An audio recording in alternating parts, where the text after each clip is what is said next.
कोह काफ का वाक़या कदीम रिवायात और दास्तानों में कोह काफ एक पुरअसरार पहाड़ी सिलसिला है जो सातों ज़मीनों और सातों आसमानों के दरमियान वाक़ है।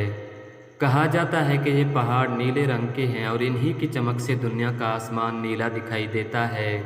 पहाड़ों की चोटियों पर हमेशा हल्के बादल मंडलाते रहते हैं। चश्मे और झरने चांदी की तरह चमकते हैं और हवा में एक अजीब सी खुशबू बसी रहती है।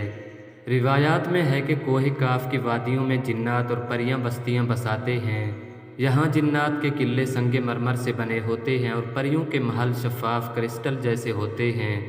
उन महल्लात की दीवारें रोशनी में जगमगाती हैं और रात को उनमें चांदनी का अक्स पड़कर ऐसा लगता है जैसे सितारे ज़मीं पर उतर आए हैं।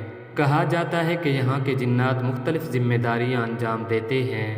कोई आसमानी खबरें लाता है, कोई पहाड़ों की हिफाजत करता है और कुछ पुराने खजाने की रखवाली करते हैं। परियां सुबह सवेरे चश्मों के किनारे आकर गीत गाती हैं और उनकी आवाज़ से हवा में मौसीकी सी गूंजती है।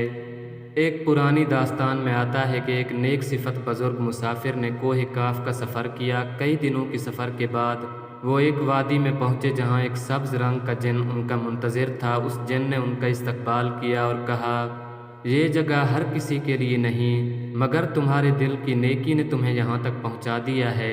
बुजुर्ग ने वहाँ कई दिन गुजारे, परियों की महफिल देखी, जिन्नात की हिकमत सुनी और कोह काफ की पहाड़ों की चमक में एक अजीब रूहानी सुकून पाया। जब वो वापस लौटे तो लोगों को ये बताया, कोह काफ की सबसे बड़ी खूबसूरती उसके पहाड़ या महल्लात नहीं, बल्कि वहाँ के बासियों का अदल और अमन है। नाजरीन, मज़ीद मालूमाती वीडियोज़ इस्लामिक स्टोरीज़ के लिए हमारे चैनल रशीद अल रिवाइस को सब्सक्राइब करें, वीडियो को लाइक करें और अपने दोस्तों के साथ भी शेयर करें।